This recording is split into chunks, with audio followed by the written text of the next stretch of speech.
Okay. Oh, okay. Happy Thursday, everyone, and welcome to another webinar in the Hub. And today I'm really excited. I think that we've got a really interesting and important topic to talk about. We're joined by Courtney Bailey, who is a lecturer at the University of South Carolina, and she's also currently studying for her PhD. And she's going to be chatting to us today about her experiences and her research and what she's discovered about how we as L1 English teachers, I say we because that's me, how we can use our privilege to advocate for our L2 plus colleagues. I know it's been a huge topic, native speakerism and discrimination in terms of first language. So I'm really excited about our chat. Thanks for coming along, Courtney. Of course, thank you so much for having me. So, I mean, I know this is a topic that you're really passionate about. How did it first become an interest for you? That's a really interesting story, actually, if I can share. So I started teaching in Turkey in 2019, and I didn't realize that I had privilege. And how that came about is I had a colleague that is from Iran, and he actually joined the school that I was working for before me, and I called him by just his initials. I didn't actually use his full name, and he told me a story later. He told me what his name was, his Iranian name, and when he told me this, I said, "Well, why do you go by MJ?" And he said, "Well, I was told by the school not to use my given name." And I said, "Well, why is that?" And he said, "Well, because I'm not a native speaker." And I didn't understand the connection between, the name and him not being a native speaker. I just thought that we were all on the same page. So that was my own ignorance. And that was my very first introduction into me having privilege and there being a dichotomy between native speakers and non-native speakers. So I just said, can you tell me your story? Because I thought that this was really interesting, and I was really floored and also very embarrassed that I didn't recognize that this actually happens. And then I thought back and I thought I responded to the job ad that I had responded to in order to get the job, said seeking native English speakers. And then it just hit me, and I thought, okay, I need to do more research on this. And so I've just been so engrossed in this topic ever since then. And I thought I need to say something. I need to bring awareness to this because it's not fair. Mm-hmm.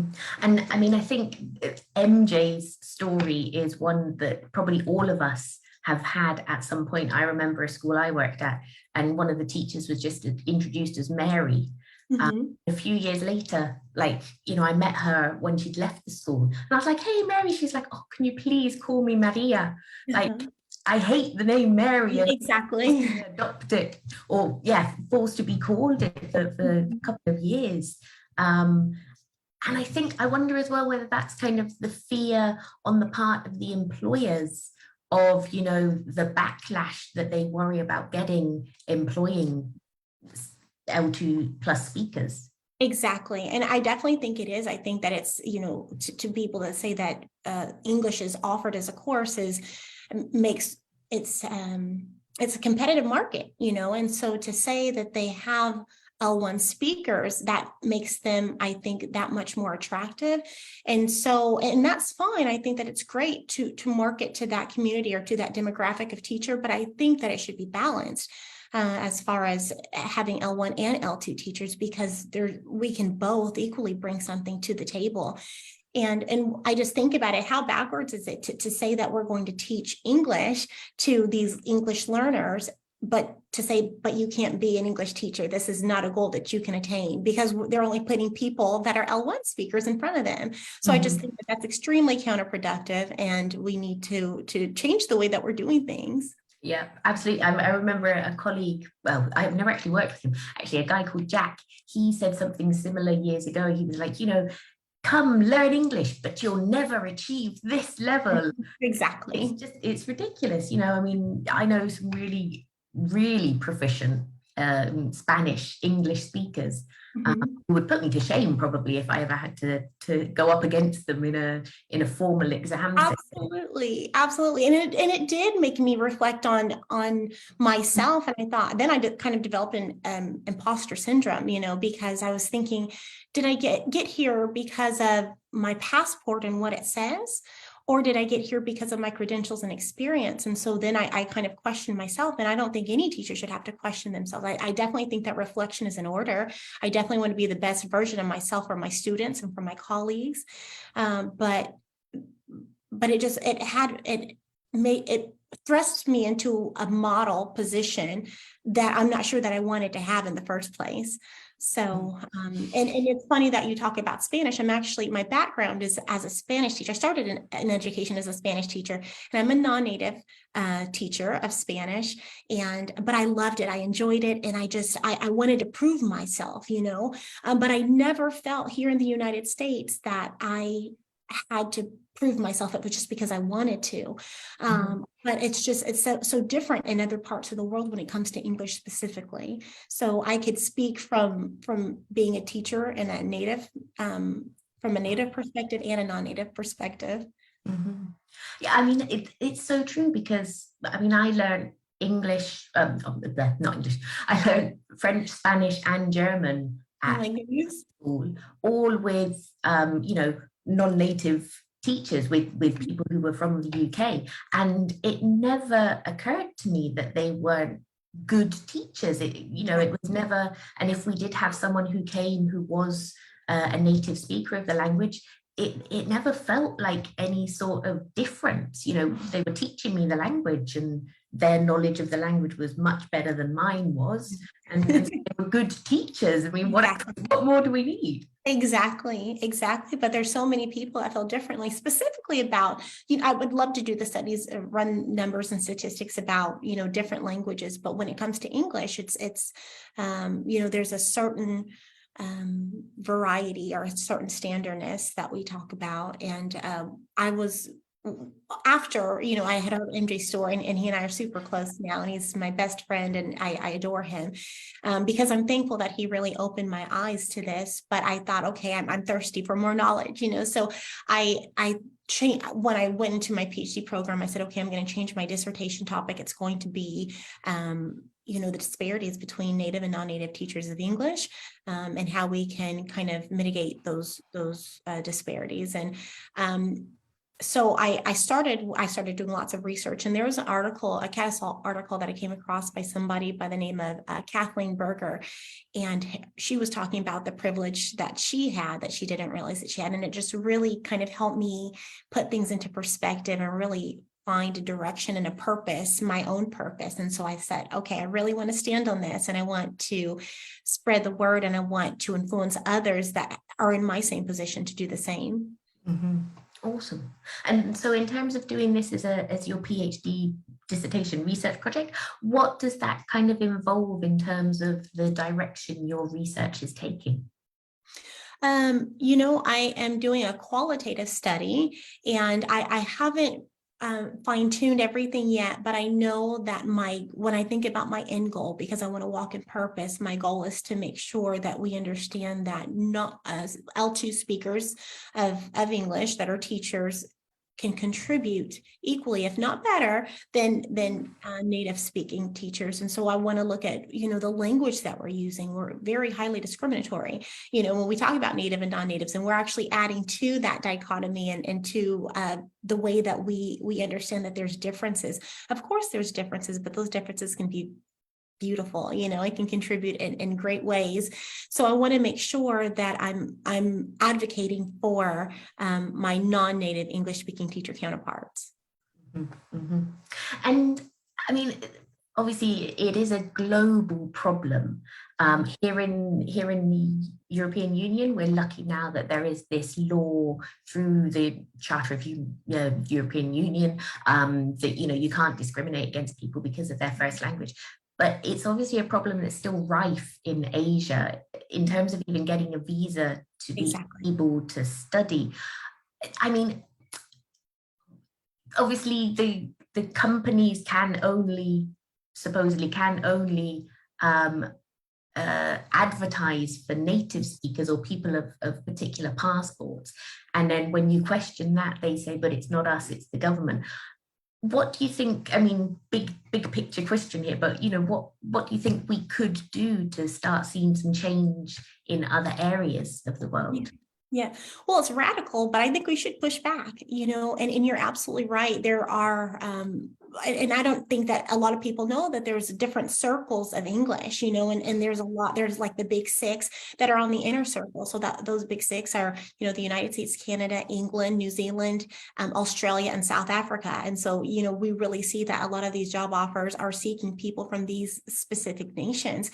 People are literally being paid for their accents and not necessarily their qualifications, which is scary when you think about who's in front of the students. And so that's the inner circle. And then on the outer circle, we have nations that have English as a lingua franca, like India and Singapore. And then outside of that outer circle, we have the expanding circle. So English for specific purposes such as business. So that would be Japan, Korea, Russia, and many other nations. So I think that getting back to your picture, your question of the big picture, I think that it's important for us to push back and recognize that all varieties are valid of English and really seek to, as teachers, put those varieties in front of our students. I know that there are also studies that have been done as far as the way that certain students view their teachers if they're considered non-native. And I think that it really starts at the child level, as far as our mind frames and our perspectives. Yeah, I mean, I think that idea of bringing different accents into the classroom is one thing that we can definitely do to help support our learners, Absolutely. both in terms of learning English and making them aware of just how wide reaching the language is and who uses it and who uses it proficiently. Exactly. Exactly. I mean, what other tips or what other ideas do you have that we as L1 speakers could adopt? Yep. So one of the first things that I did outside of the research was I took a look at my cover letter and resume, and I said, okay, well, where can I improve? And I said, I use native speaker. I use my nationality, and I know that a lot of the times, especially if you're applying for jobs abroad, they do require you to use your nationality. But I immediately removed native speaker, and I said highly proficient or articulate speaker, because I don't want, again, and I say this all the time, I want to stand on my credentials and my experience, never my privilege or my passport. So, I have to, if I'm going to be an advocate, I need to actually walk the walk and not just talk the talk. So, if I highly recommend that others that want to advocate for non-native English speaking teachers, I recommend that they remove any kind of discriminatory language in their own documentation. Okay, it starts with us, right? If we want it to kind of ripple out. And stop replying to discriminatory jobs. If it's native speakers only, well, that's a big red flag. Maybe they're trying to balance it. And so I think that if we are inclined to respond to those advertisements that look not necessarily sketchy, but that have discriminatory language, we should make sure to hold those people accountable. I just responded to something. I had no intention of actually attending this seminar. I can't even remember what it was, but it said native speakers only. They said, well, why native speakers? Ask that question, ask the hard questions, make them accountable, and make them do it in public space, and a lot of the time, they'll be very private and they'll kind of send me a direct message, but that's not okay. If you have to send me a direct message or a private message and you can't share what the practice really is, that doesn't align with my values as far as a professional in this field. And then also stop resharing. I know many times a lot of people want to share, and I think that they genuinely feel that they're doing something good by sharing that there's a job that's available. It can be tough sometimes, but I think that you need to kind of recognize on what side of the fence do you sit.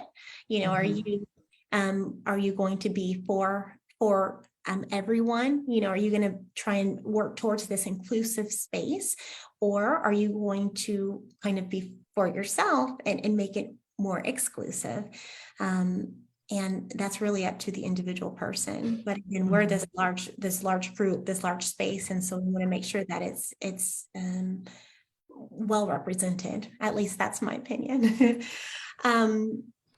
Like I said, going back to what you were saying about kind of native speaker in adverts, how do you feel about native like or native level do you think that that's appropriate, or do you think we could find an even better wording?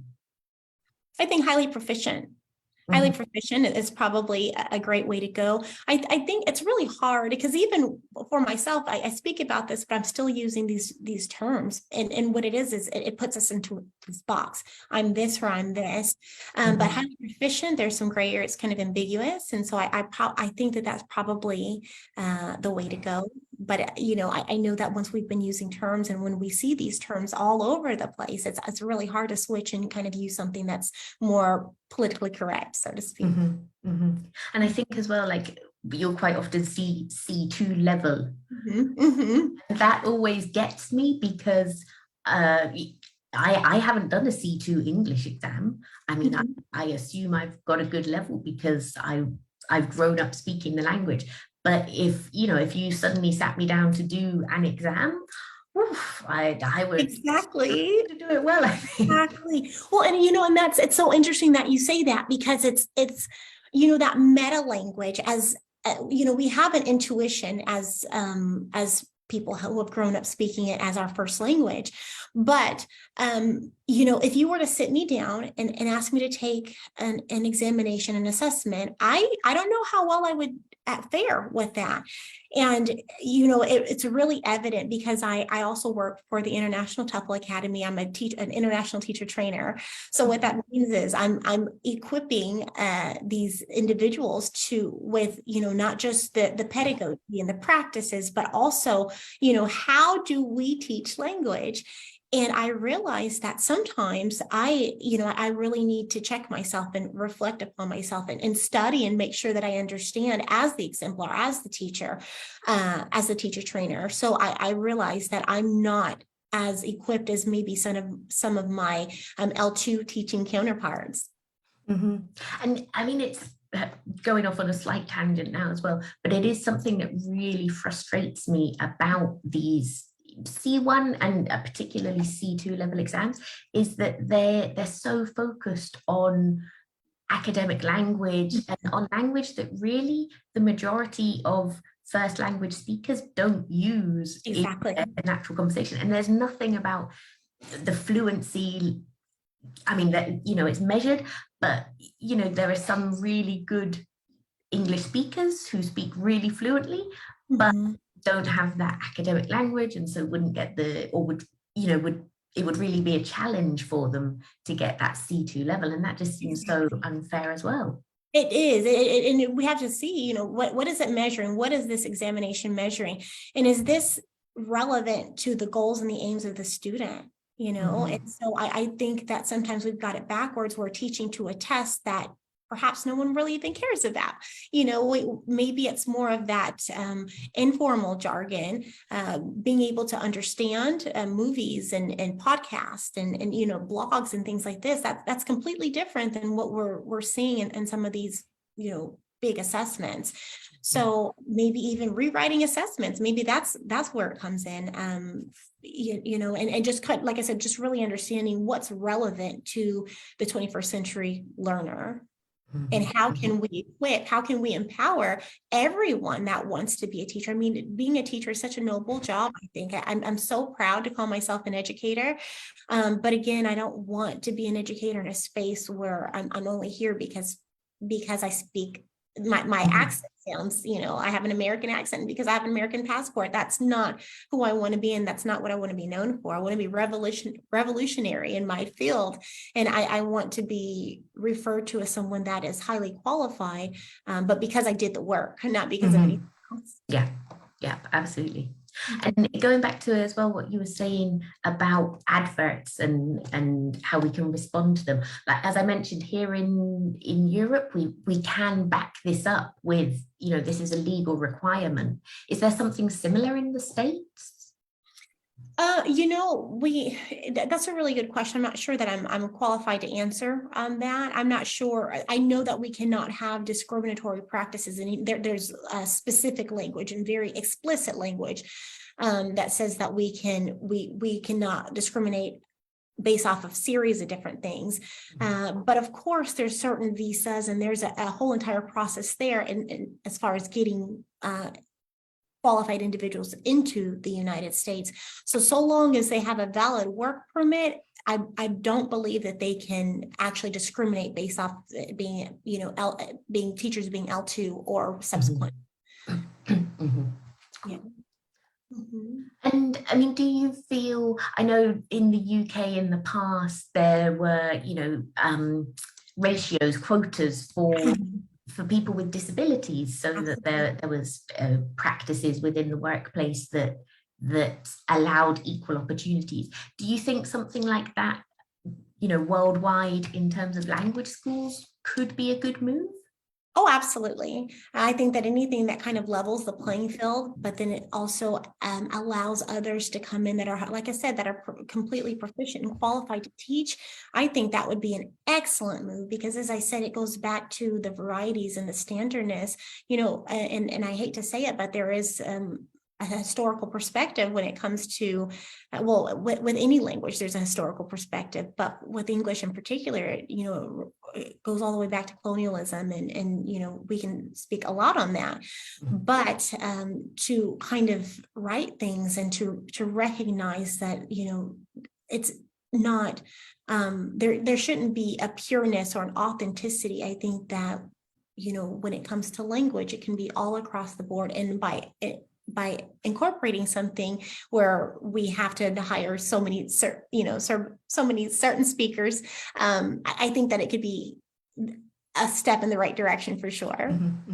I know that Equal Voices in ELT, EVE, is an association, and to begin with, it was about kind of the male-female balance. But I feel that they've now developed, they look at conference programs and schemes and identify whether there's a good balance between the genders in the talks represented. And I think now as well that they're expanding that to look as well at the balance between L1 and L2 plus speakers as well. So I think that's a really wonderful. That is so wonderful. It makes me happy because, that representation is extremely important, whether that's race, whether that's gender, anything where you can fit inside of a box. If I see somebody that looks like me and that sounds like me, I'm going to get excited because that tells me that I can do that. I can endeavor to do whatever it is that person is doing. So I'm all for it. I think that that's wonderful, truly. Feel free to carry on because I kind of interrupted you when you were chatting about the ideas that you had. I don't know if you had any more. Oh, no, that's okay. I was going to say, I'm actually in a really unique position. I shared that I'm a teacher trainer. And so, I love writing letters of recommendation. I truly love writing because I know, like I said, I value my job. I value education and what I can contribute to this space. So when I have the position to, critique and kind of give feedback to these teacher trainees, and I see that they're so just excited about going out and teaching whoever, in the world, there's something about that enthusiasm for teaching, that it takes a certain level of energy, that positivity, and just someone that's willing to just tackle this. And so I'm excited, and as not only a teacher but a teacher trainer, so I do try to write letters of recommendation without being asked to do so, because I think that some are timid to ask for that. But you guys, we should be asking for letters of recommendation. We should be asking for people that can speak to our our abilities and our qualifications. And so I can do that not only as a teacher trainer, but I can also do that as a colleague. I can do that as a teacher to my regular students, whether it's K-12 or whether they're university students. So even on LinkedIn, it asks us if we can make an endorsement for our peers and our colleagues and our counterparts. And I definitely think, that is there for a reason. So when I can, I certainly, will give them what I can certainly give them my word and just help them get into that space. I think that's really, really important. Yeah. And then just also recognizing and correcting when we have that unearned privilege, because I think that we have that often. So number one, just realizing that it's there and that we have it. We were basically born into it based off of where we were born in the world. But recognizing that is very important, because then we can kind of, like I said, speak out against it or level the playing field. As I said, I definitely don't want to be paid for my accent. I don't want to stand on my passport, making sure that we are highly qualified. And like I said, being advocates for our counterparts is just enormously important, because it's not just speaking out on equality within our teaching space, but then also it's painting a picture, and it's showing students that are coming up behind us what it should be. I mean, you talk about kind of recognizing our privilege. I have to admit, when I think back to the Mary Maria story, it completely didn't register with me. I'd been working at the school for a few years, and they advertised as having native speakers, even though I knew there were teachers there from other nationalities. And I never, at that moment, it never crossed my mind that this was something wrong. You know, it was marketing. And the teachers that I worked with, they all seemed happy on the face of it. So I never kind of thought anything of it. So in what other ways might our privilege be playing a part in our profession that we might not be aware, or that we might be aware of, or that we might not be aware of? And some things, these are things that you can't change, but simply your name. You know, if you have a name that sounds like it's from a native speaker, then they're more likely going, you know, those that are responsible for employability are going to really be privy to your name, or they're going to want to read more into your cover letter, your resume, your CV, or whatever your documentation is that you're supplying. But that's not something that we can change. Our appearance, you know, a lot of the times our appearance, well, if we have bright blue eyes and blonde hair, well, that's something that people like, you know, because that represents a certain speaker, that represents a certain nation. I'll admit that, you know, as a woman of color that's from the United States, I do realize my privilege, but then I also understand that my skin might be a deterrent, you know, for people to actually want to speak to me. And they might even assume that I speak maybe African-American vernacular or a non-standard variety of English. And so I realize that I have privilege, but I also realize that I have things that are counting against me too. And you know, these are uncomfortable topics. Nobody likes to talk about them, but this is the reality. And so I think that when we speak about them, and when we can have open, direct, and honest discourse about this, we can actually make some changes. And some of this, as you said, it's at the policy level. There's certain things that are outside of our control, but there are certainly a lot of things that we can do to level the playing field individually. And so that's where I feel like I can be a voice. And that's not to say that policy can't change, you know, it certainly should be fluid, and it's certain, I mean, policy can certainly change, but again, it starts at the person level, you know, at the individual level. And I mean, you mentioned MJ, he was a colleague that you met in Izmir in Turkey, yeah? Absolutely. Do you feel that this is a problem in certain countries and certain cultures more than others? You know, that's a good question. I'm not sure that I've ever considered, you know, in one country over another. I think I'm just thinking big picture. And if it's happening in one country, that's one country too many, you know? And so, and it's really, if I could kind of elaborate on that story, because what he told me, you know, I called him MJ and I didn't think anything of it, but he actually had another name, and they actually gave him the name of Matt. And so all of the students called him Mr. Matt. And, you know, again, that goes back to the way that a name sounds and how well they're received as teachers, whether that's by the students, the parents, those responsible for, you know, hiring, or anyone else in the community. And so essentially what they did was they stripped him of his Iranian name. And to me, that's stripping somebody of their identity, you know. Behind his name is not only, you know, it's his culture, it's everything that he is. And so for them to say, you cannot use your name, you have to use this name. And I just thought, how sad is that? And like I said, it goes back to what I said earlier.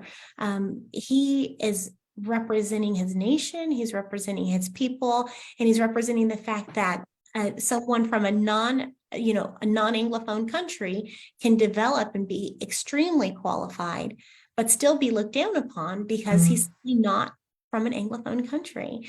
So it really made me sad, and it spoke to my heart. And I just I thought, okay, what can I do? How can I help him? But not just him, it's, others that are like him, because I'm sure that there's so many different stories that are similar, maybe identical to his. But like I said, it's a complete disservice to our English language learners who aspire to be English teachers, or maybe Spanish teachers or French teachers, and maybe they're receiving discrimination, or maybe they in the future will receive discrimination because they're just in this space. So again, if we show them that representation matters, and that people that are from non-Anglophone speaking countries can achieve this level, I think the sky's the limit, truly.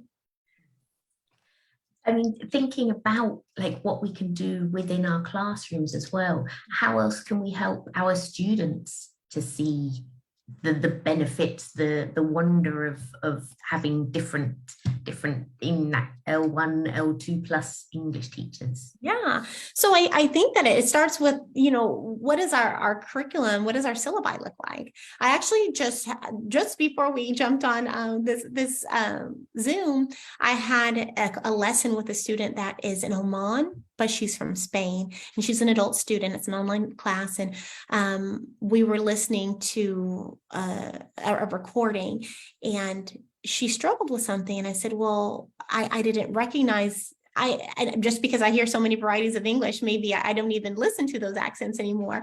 But she struggled with something. I said, well, why do you think that you struggle with that one in particular? And she said, well, I didn't recognize that accent. And I thought, oh, it's an Irish accent, so that makes sense, because again, we're listening, we're steady listening to those inner varieties, those like I said, those six nations. And so that's really what we're hearing.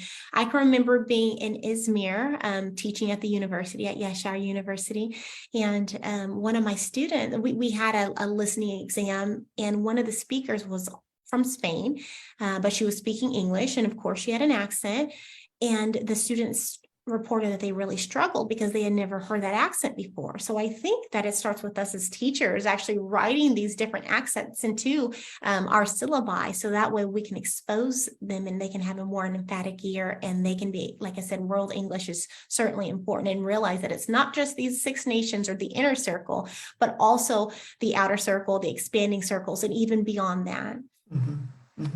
Awesome. And I think that's something that we can easily bring in with our very young learners as well. Absolutely. And, especially nowadays, there are so many fantastic resources online, from around the world, people reading stories from around the world.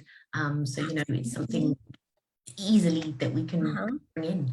Yep. And it's funny that you just said that. I just recently I was a guest speaker at a university in India, and my topic was how social media has impacted the English language. And one of the things that I spoke about is the fact that we're so well equipped and we're so well connected to Anglophones and others outside, L2 speakers or subsequent speakers of the language, because of the fact that, it allows us to actually hear these things that we're not hearing in these educational spaces. So I definitely make it a point to listen to podcasts in my classes that are, different varieties and different dialects, or not just podcasts, but maybe it's a clip from a radio station, maybe it's a clip, an excerpt from a move, like a TV show or a movie. So it is really important, and it's really nice that we have this as a resource and tool. Social media can be beautiful, it can be really, really great, and it can enhance our lessons, but we have to be thoughtful about the way that we use it, and we should be intentional about why and how we're using it, especially when it revolves around this topic of making sure that we're supporting L2, English teachers. Well, I don't know if anybody who's watching has any questions. If you do, feel free to drop them in the chat. If we can't kind of look at them right now, then Courtney's in the hub as well. Feel free to tag her, and she can get back to you with any answers if you need anything. I don't know if you have any other hints and tips that you wanted to add, or anything else about your research that you wanted to mention before we. Well, I just want to reiterate that we should definitely be doing research. Like I said, not until I heard MJ's story did I actually was I prompted to actually educate myself on this at all. And it starts with education. Like I said, realizing that we have privilege as far as making sure that we're helping our L2 teachers really go back and look at your own documentation. Are you using discriminatory language in your own practice? And again, that starts with our documentation. Are we responding to discriminatory advertisements? Are we challenging those that are actually sharing those? And are we asking the questions, is this, why are you recruiting only those from Anglophone countries? Another thing too is to make sure that you understand your values. You only want to apply and go to places that are in line with your values. So do they hire non-native English speaking teachers in addition to native speaking teachers?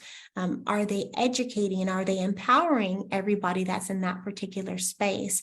Are you in a position to write a letter of recommendation? Are you in a position to speak to somebody else's qualifications and their experience? Definitely I have colleagues and I make it a point to certainly, maybe a couple times a week, go and not just hit submit for someone that it has to be valid. We want to make sure that we're putting qualified individuals in these teaching spaces. But if I can endorse someone because of a certain skill, why not do that? That takes just a few seconds to do, and it makes a world of difference. So there's so many different things that we can do, and maybe what I can do is actually I have a whole entire write-up of things that we can do, and I can share that with you, and maybe we can put that on the hub, or you can share that with your space and with your audience, and I'll share it with my audience. But realizing, going back to social media, we have an audience, we have a large audience, and that's a privilege to us to be able to speak on these things that are very important, that require some reflection, that require some open and honest discourse and dialogue. So I'll share all these things with you, and like I said, we should be reflecting on what we're doing and see, how can I contribute? What can I bring to this English language teaching community, and how have I been discriminatory? How can I correct that? I think it's a really interesting point there about being open as well, and making sure that we're going to places that have good policies in place. I think as well, making sure that companies are transparent about their pay. Exactly. I've never seen it here in Spain, but certainly I've heard numerous stories from Asia, again, of L1 speakers being employed and finding out that they're more highly qualified native to the country counterparts were being paid abysmally. Exactly. And that's really sad when you think about it, because we're still doing the same work, and like I said, that just because one is considered an Anglophone, or just because one is considered to be a native speaker, does not mean that they're qualified or even proficient at the language. So we really do have to get back to looking at one's credentials, experience, and if we can kind of connect with others that under their tutelage, whether it's prior students or maybe it's someone else that has hired them, it truly makes a difference, for sure. But as a native speaker, and there I am using that word again, but as a native speaker, I do feel like I have a social responsibility to generate awareness about this, because if it's not for me, then who else is going to do it? And I hope that people will follow my lead. I do want to be in leadership and in education. I want to advocate. I want to be an advocate, but I hope that others can say, what, there is a social responsibility here. We're doing so many people a disservice to assume that only native English speakers are the model or the standard. That's just so false, and we need to rewrite the narrative on that. And particularly as well, that native English speakers from a very core set of That countries. inner circle, exactly. Yeah. That inner circle. I mean, and that's not to take away from, there are some wonderful English language teachers from that inner circle, those 6 nations. But equally so, there's some wonderful and highly qualified teachers from the outer circle, the expanding circle, and even outside of those countries. So taking a look at that and just recognizing that we can all contribute to this space is going to be beneficial to mostly to the learners, to the people that we're teaching, but also to, like I said, I want a space that's diverse and that's inclusive. And whether it's my academic space or my teaching space or just my living space, I think that like I said, there's beauty and diversity, and I wish that others would recognize that too. Mm-hmm. Well, I mean, I've thoroughly enjoyed our chat. It's given me lots of things to think about, and I'm sure that anyone listening has been kind of musing things over as well. If anybody has any useful links, any resources as well that they'd like to share in the chat, do feel free. And yeah, and if it's anything that I think sometimes with comments it's difficult to share files. If you send them to me, then I'll pop them on the blog post when I do the summary of the session. Cool. Well, thank you so much, Courtney, for taking the time to come along and chat to us today. And really good luck with the research, and would love to hear what your findings are and what the next steps can be for us all to take. Absolutely. I'll be sure to share with you. And thank you so much for allowing me to have this space to kind of share my thoughts and feelings about, this very important topic. Mm-hmm. Awesome. Well, have a great Thursday, everyone. Enjoy the rest of the week, and I'll see you again soon. Bye-bye. Bye.